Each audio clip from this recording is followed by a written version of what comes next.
right, what's going on, you guys? Nick here with Nick Strength and Power. We are around 4 weeks out now from the 2022 Arnold Classic. So I wanted to start out with a classic physique update from Ramon Dino, a.k.a. Ramon Roca K-Roz. So another thing that I wanted to add to this physique update was a Q&A session with Ruff Diesel. I'm going to put this next to the update of Ramon. And a fan asked Terrence, do you think that Ramon Dino can beat you in Ohio? And Terrence says, history tells us that anyone can be beaten. It's only a matter of time. But is that time now? No. And look, I tend to agree with Terrence on that. I think Terrence will win the classic physique category at this year's Olympia. But I think a lot of the hype around Ramon is that fifth place placing at the Olympia. And I think kind of the speculation, well, at least from me at this point, is that he's going to do better here than he did at the Olympia, meaning some of the guys that beat him at the Olympia, I think he might be able to beat them here and move up and really start to cement himself as a fixture in the classic physique category. That's the main thing that I see for Ramon at this Arnold Classic, is really it being kind of a definitive moment for his classic physique career. The two biggest obstacles for Ramon to overcome at this Arnold Classic are going to be Breon Ainsley and Urs Kausinski. The most immediate obstacle being Urs Kausinski, who beat Ramon directly at the Olympia, 4th to 5th, and then Breon was 2 placings ahead of him, taking 3rd. Now, a lot of people pointed out that Ramon still has some development that he needs to do with his back, which I agree with, and I think that Breon from the back looks better than Ramon. So Breon, I think, is going to be a little bit bigger of a challenge for Ramon, but it could possibly be done. Now, Urs Kausinski and Ramon are a lot closer, I think. I think Urs has a lot of filling out to do, to me, particularly in his arms and his lats. I would like to see Urs look a little bit wider in some of those front shots. But I think both Ramon and Urs have certain weak points in their physiques where there could be a really good competition between the two. And that's the scenario where if Ramon can edge out Urs, that's where he could find himself in that top 3 call-out, potentially a top 2 call-out, getting that comparison with Ruff Diesel. Now, another question that Terrence answered that I found to be fascinating was someone asked him, when do you think you're going to take the Big O, meaning when are you going to win the Classic Physique Olympia title? And Terrence says within the next 2 years. Number 4 is the goal. Now, do I think Terrence has the potential to win the Olympia? Yes. Now, one of my predictions that I've made with Chris Bumstead is that he'll go on to win 5 titles. That could still be in line with what Terrence is saying here. If Chris wins this year and next year, that's 2 years. So Terrence could win technically after 2 more Olympias.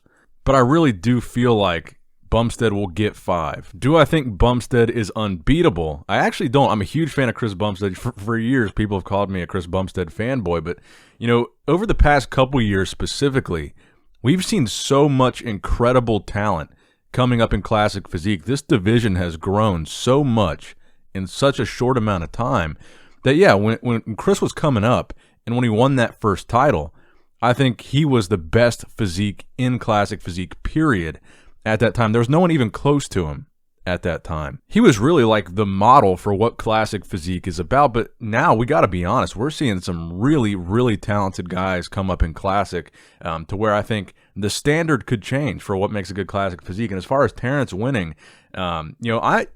I've thought, and it kind of seemed like they were leaning towards a taller physique being the standard for classic physique.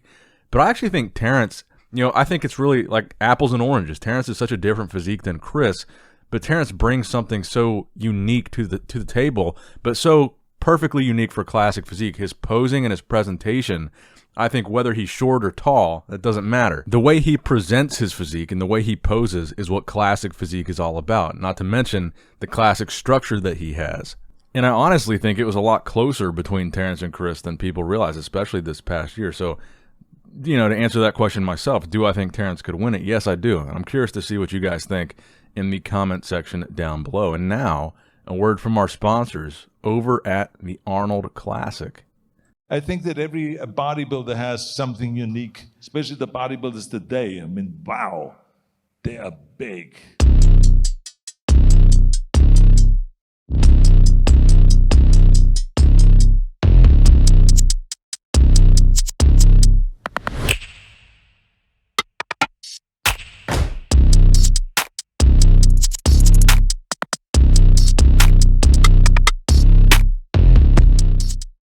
Now, next up in the news, let's talk about a couple of things here. Phil Heath, recent physique update, and Athleticon. You know, it's hard to believe that 2 Olympias have already passed since the last Olympia that we saw Phil Heath on stage, the 2020 Olympia, where Phil placed 3rd. Now, we haven't seen Phil compete since then.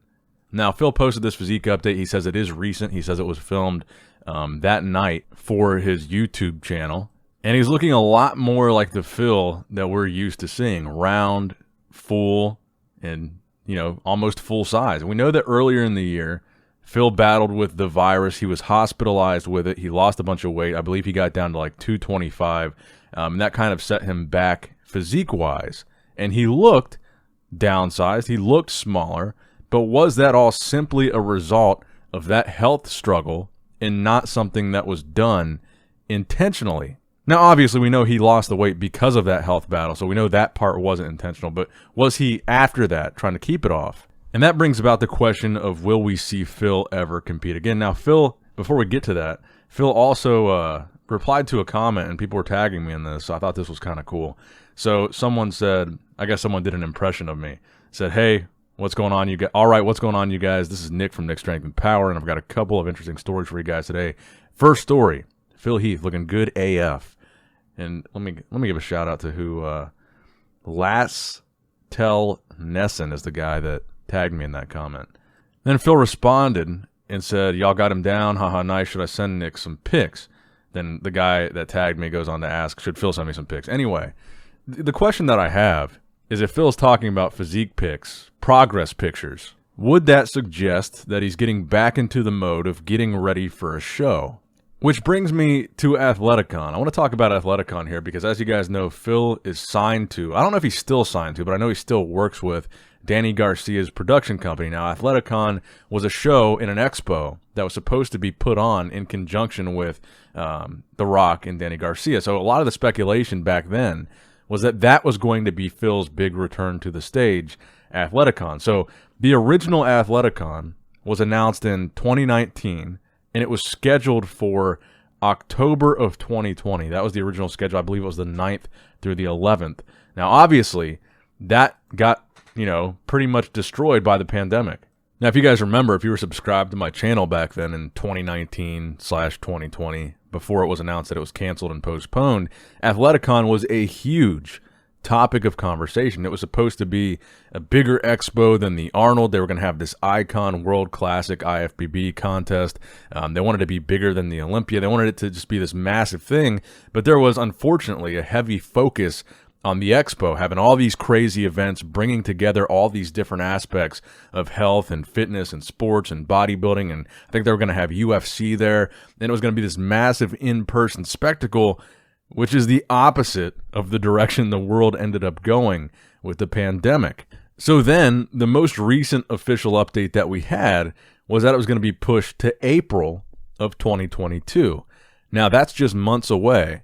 And if you go to the Athleticon official website, it's basically blank except for the Athleticon logo. There's no dates, no, really no information at all on Athleticon. So I'd have to assume it's not happening in April of 2022, since that's just months away and there's been little to no promo for it. So anyway, all of this has just kind of been a long-winded way of saying, is Phil retired or is Phil not retired? And if Phil does compete, what will it be? I think if Phil does come back and compete, we have a little bit of hope here that we can continue to talk about Phil Heath and Athleticon, because I still think there's potential for that to happen. Because at this point, if you look at it from the way that I just described, the expo aspect, no matter what, it's not going to be able to be the big driving force behind Athleticon. It's not going to be able to be as big as they want it or as big as they had planned prior to the pandemic.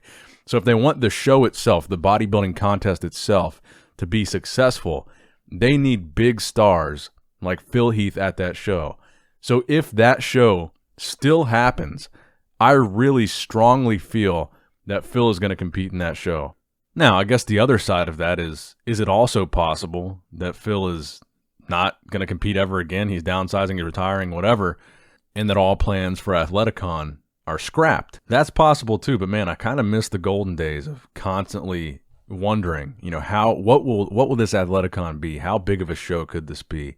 And ever since, it's just been kind of wiped from the face of the earth. I would like to still see it happen, but as of right now, There are no updates, and I don't think the date of April 2022 is going to hold up. And that's pretty much going to wrap it up for the video today, guys. I hope you did, in fact, enjoy it. Hope you guys have a great weekend this weekend. Make sure you guys leave a thumbs up on the video if you enjoyed it. Make sure you leave a like. Really helps out a lot. Subscribe if you have not subscribed yet already, as always. I love you guys. Appreciate you guys. Nick Strength and Power signing out.